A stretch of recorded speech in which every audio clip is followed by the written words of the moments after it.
Okay. Yeah. Yeah. Well, I got to tell you, I was born in 1921 in Bayonne, New Jersey. I lived on a 105-acre farm in New Jersey until 1934. Moved to Bayonne, New Jersey. Graduated from Bayonne Technical High in 1938. Went to work for a solar manufacturing company as a tool and die maker apprentice. Went and joined the Navy in June of 1940. Got called active duty September 1940. Went to boot camp in Newport, Rhode Island. Left Newport, Rhode Island, and went to shipped across country on a steam train, 7 days across country to San Diego, California. Boarded the USS Gridley to report to Pearl Harbor to go aboard the USS Trevor, DD 339, famous ship. So right after I got aboard ship, they decided that they were going to make us a high-speed minesweeper with the gouging gear for magnetic mines. So we took over to the torpedo tubes and put this huge reel with the gouging cable, which we could stream out behind us. When I got there in December or November of 40, it was like heaven. $21 a month, pretty girls all over. Beer was cheap, food was cheap, everything was cheap, and it was beautiful. Well, the ship I was on, the Trevor, one weekend we'd be in Wailuki, Maui for a weekend. The next week we'd be in Hilo, or in between times, sometimes 2 or 3 weeks in between. And we went to fleet maneuvers along the way. In August we brought some Marines to Palmyra.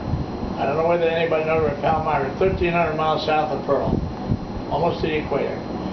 The entrance to Palmyra Island, where we dumped the Marines at a radio station there, was about a mile long over.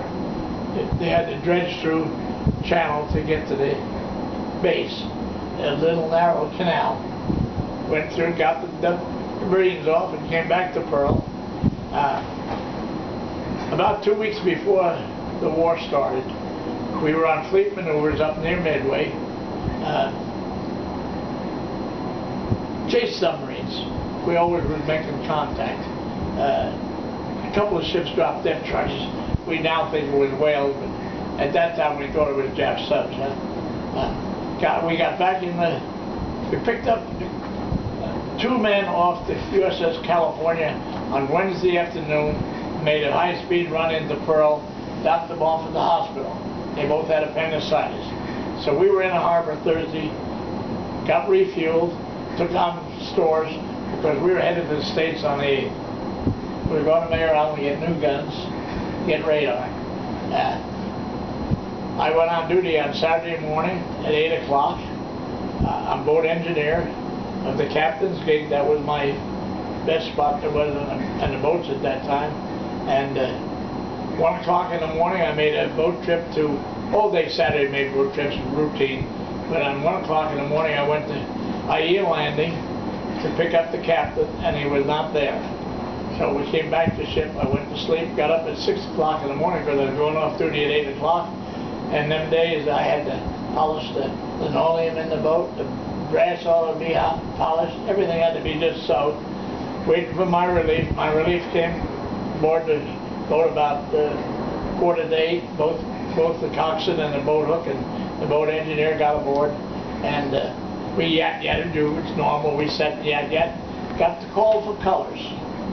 We all stand up, face the bow, you know, for colors. I got to tell you now, from that moment, all of a sudden I heard the ungodliest roar of aircraft engines that I'd never heard before. A horrible roar, full power. And I turned to look, and as I turned to look on the lower bay, 2 planes dropped 2 torpedoes in the water, heading toward the USS Utah battleship. And as they came out, the cover of the back, when they went back over the top of us, I seen the red ball and yelled, and Joe will tell you, Japs. Japs.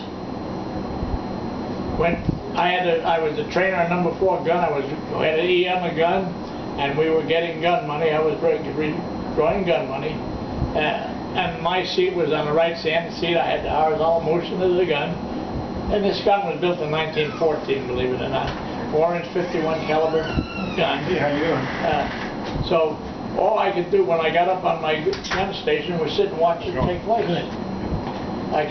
By the time I got to the gun, there was a plane already dropped the torpedo on the USS California. They had hit him hard enough that he had no power.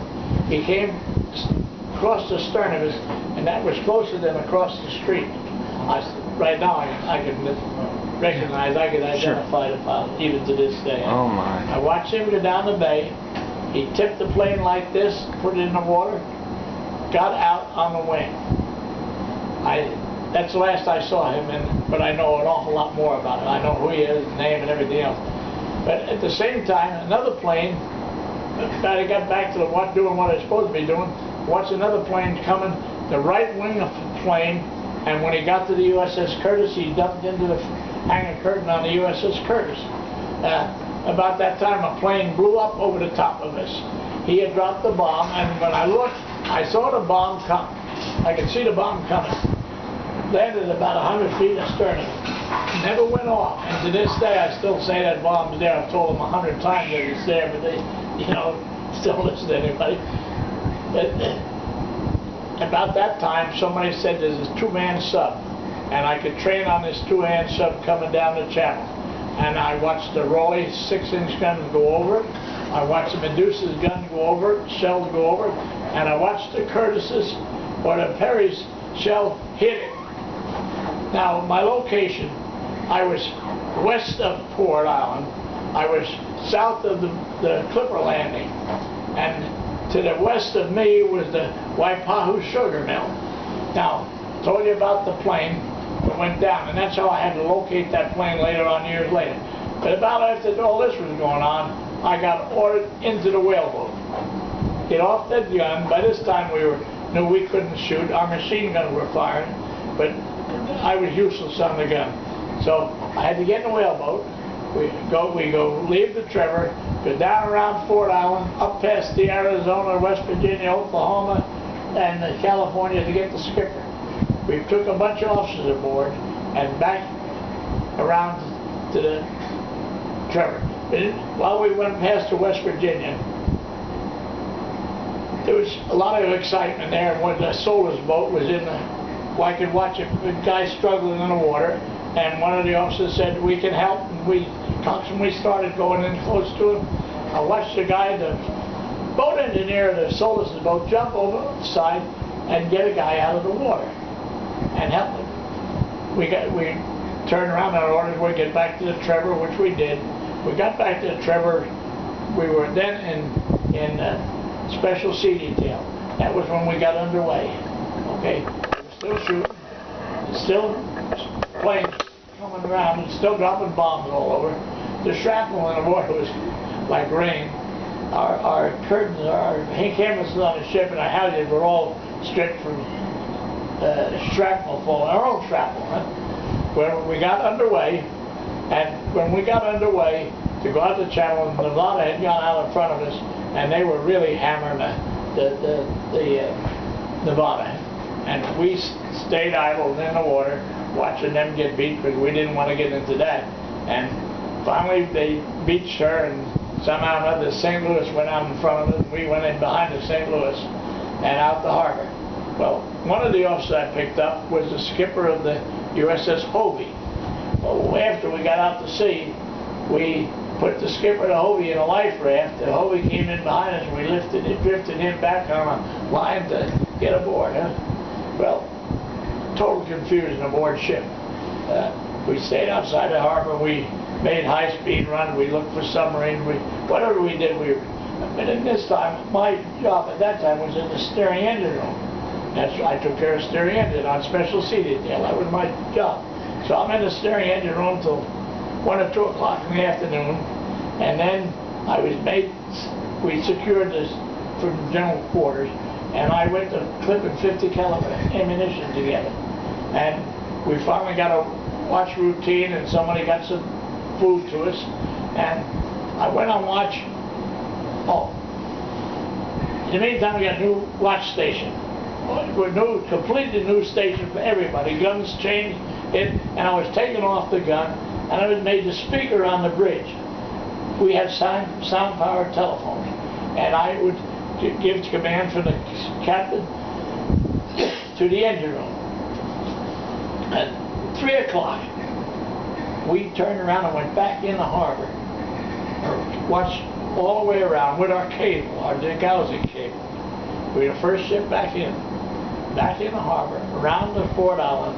And of course, I had seen the Arizona when we went in the whaleboat, but none of the guys on the ship had seen the damage over there. We had told them that the Oklahoma was upside down, the West Virginia was on the bottom, and the Arizona was nothing. We all got that, and we got our skipper. We picked up our skipper back out to sea. I did various things. At 8 o'clock that night, we went to general quarters, and the Enterprise planes came back in, and we shot down all 5 of them, you know. But out at sea, the amount of anti-aircraft fire was like fireworks you've never seen before in all your life. Man, all of them looked like they were coming out at us too, believe it or not. So we got over that.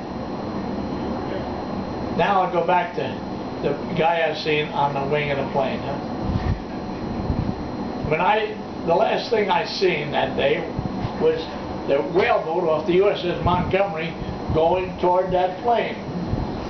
So, 1971, Lil and I are in Stockton, California, a reunion of Pearl Harbor Survivors Review. And a chief pharmacist mate that had been aboard the Trevor had been transferred to the Montgomery. Van Buskirk and him, at that time, Chief Lynch had his family in Pearl Harbor, and Van Buskirk was a single guy, and they swapped duties. So Lynch was over, and he had the duty that morning, and I said to him, Bill was with me, Doc, whatever happened to that John? Tell him what he said, Mama. I shot the SOB. But you hear that? Doc says, when I got him, I forgot over it, I just shot that son of a bitch. So, absolutely. 1982, I'm in San Antonio, Texas, and the Japanese government is there asking anybody that saw a plane go down that day if they'd like to talk to you. And I wasn't going to go, but she said, you got to go. They want to know where the people are, and you know where some of them are. You know, I go in and they treated me wonderfully. They showed me all their pictures of what their pilots showed them. I said, oh, you spent an hour there. And as I was leaving, this man said to me, and I told him about the plane down in the lower bay. When I was leaving, the man said to me, I'd like to know more about that plane. Can you talk to me? Give me your name and address, I'll get back to you.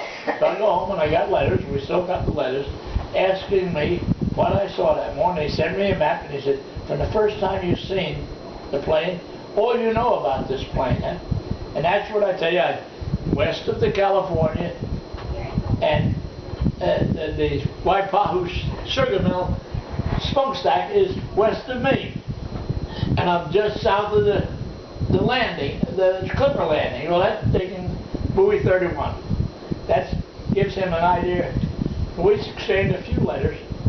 Then finally, it was a couple of years later before I finally get a letter back, after a number of letters, telling me that a Japanese man, civilian, was working on a dredge, seen part of this. He went over and took the life jacket off the dead Jap. His wife was Jap, he was Jap. They went to Japan, took this to the Japanese embassy or whatever, and found out the names of the 3 guys on the plane. They took them to the parents. Yeah, they located the parents of one of them. And then they wrote me a letter telling me the names of the guys on the plane. And the Navy does admit, in a one line, the report is that he was shot. Yeah. And I keep telling my congressman that I'm the only guy that left alive that knows this. But I'm under the USS Trevor name. We've never named another USS Trevor. Right. After I left the Trevor went to Guadalcanal, landed Marines on Gavitu on Tulagi on December 7th, or August 7th. And that they shot down 4 Jet planes that day. Later on, let me get the date, on the 25th of October, they were at Tulagi, or at Noumea, and they brought gasoline and bombs up to Guadalcanal and went in the Tenerife River. We still had no security there. I mean, they had control of the air and they had control of the sea. This old ship, 2 of them, Zane and Trevor, come up together, bringing the ammunition and gasoline to Henderson Field. After they dumped off the ammunition in the morning, they crossed the channel to Tulagi, in the Tulagi Harbor. They no sooner got into Tulagi Harbor when they got the word, 3 Jap cans coming down the slot. Get out of there. Well, Commander Agnew was senior officer president afloat, got out of Tulagi, and didn't want, when they got out, there were 30,000 yards between him and the 3 Jap destroyers. We could make 30 knots. They could make 35 knots. They had 5-inch guns, we only had 3-inch guns. Trevor fired 211 rounds in 19 minutes. I don't know how many shots the Zane fired. The Zane got hit once and killed 3 guys. Trevor never got hit. Got a lot of shrapnel on it. They were coming down to bombard. They had bombardment ammunition aboard, so when they hit the water, and it was erratic flight. God knows how many shots were fired at. But the Trevor hit one of the Jap cans 5 times and put him dead in the water. In the meantime, the other 2 Jap cans sank the Seminole and the tug 278. Seminole, George Anderson was a radio man aboard, a friend of mine. And years later I met George, and our JJ, our granddaughter, was with me, and I'm telling her this story about the sinking of the Seminole and George Anderson being on it. And I knew George, and George taps me on the shoulder and he tells the JJ, he said, yep, and that's how you know he's telling me a good story, because that's George Anderson. Right, Val? Yes. And he Anyhow. RS in the water. They got away. Jeff, our plane sank that Jeff can.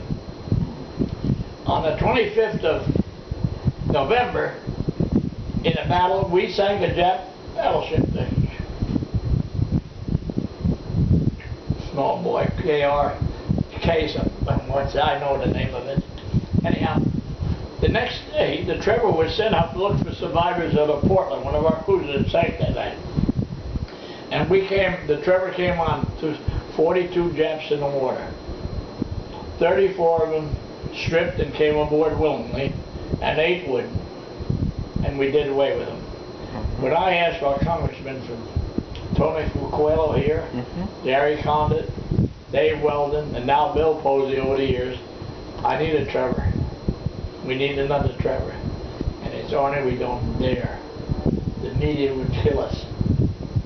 Naming a new Trevor with that record. And the press would eat us alive. So that's my story.